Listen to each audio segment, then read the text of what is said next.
Our investigation begins now. It was late spring, 1995. At a construction site on Wuhusi Street, the air was thick with a sickening stench, a mix of rotting flesh and rusted iron. The chief archaeologist stood by the edge of a 20-foot-deep excavation pit, his face grim. What they had unearthed was no ordinary sarcophagus. It was a Qing dynasty stone casket, sealed and welded shut with molten iron. This wasn't a burial. It was a living seal. As sparks sprayed from the saw and the massive stone lid was finally pried open, the entire site fell into a deathly silence. What sent chills down everyone's spine was this. Under the glare of the flashlights, the faces of the 3 corpses inside weren't pale. They were flushed with a lifelike redness, as if warm blood was still pulsing just beneath the skin. A young assistant noticed something strange.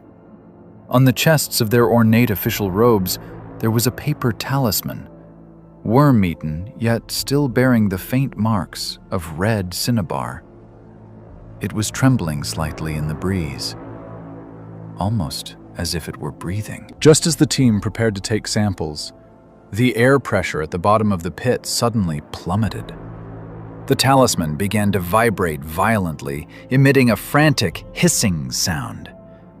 But even more terrifying, the corpse's tightly closed mouth slowly began to curl, forming a stiff, grotesque grin.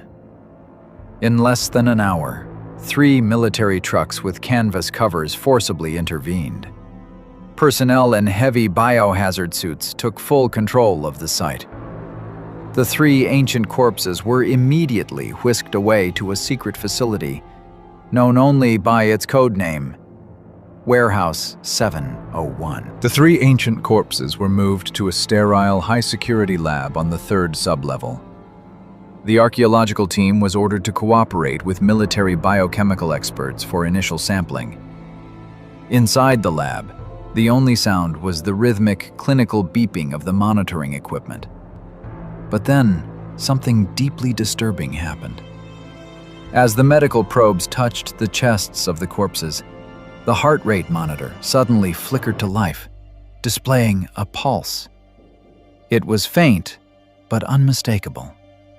Even more bizarre, despite the lab's heavy air conditioning, the air around the bodies began to shimmer with